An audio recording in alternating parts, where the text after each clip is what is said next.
Cela fait 6 ans et demi que Brigitte Macron est en poste, celui de première dame de France. Un rôle qu'elle remplit avec un enthousiasme intact malgré les pressions.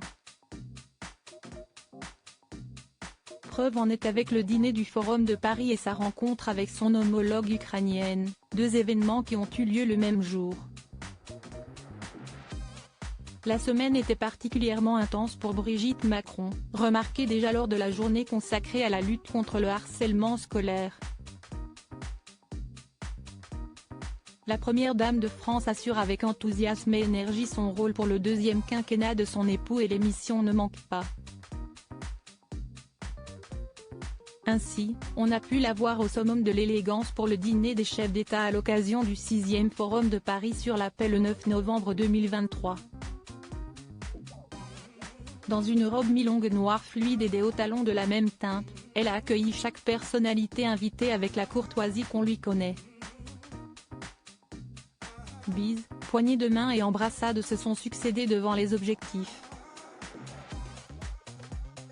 Parmi les nombreuses personnalités, on ne pouvait pas manquer Albert de Monaco, venu sans son épouse Charlène mais avec un immense sourire à cet événement, ravi de retrouver Emmanuel Macron et son épouse. Cette année, le Forum de Paris sur la paix a mis en place, en collaboration avec la ville de Londres, une initiative pour réguler l'utilisation et la prolifération des outils de cyberattaque issus du secteur privé pour contribuer à la sécurité et la stabilité de l'espace cyber, selon le ministère français des Affaires étrangères.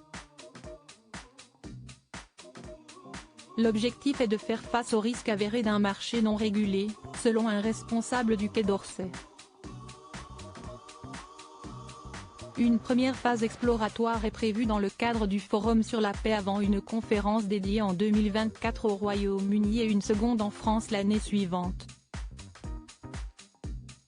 Brigitte Macron soutient de premier plan de son homologue Olena Zelenska plus tôt dans la journée, la première dame française, son homologue ukrainienne Olena Zelenska et le ministre de l'Éducation nationale Gabriel Attal ont visité l'école élémentaire publique de l'Arbalète du 5e arrondissement de Paris qui accueille des enfants ukrainiens. L'épouse de Volodymyr Zelensky, remarquée lors de la projection du documentaire de Bernard-Henri Lévy sur l'Ukraine, a noué une relation forte avec la First Lady française, accentuée avec la guerre qui ensanglante le pays. Dans une robe plus courte mais toujours parfaitement taillée, la mère de Sébastien, Laurence et Tiphaine a affiché son soutien plus fort que jamais à sa consoeur.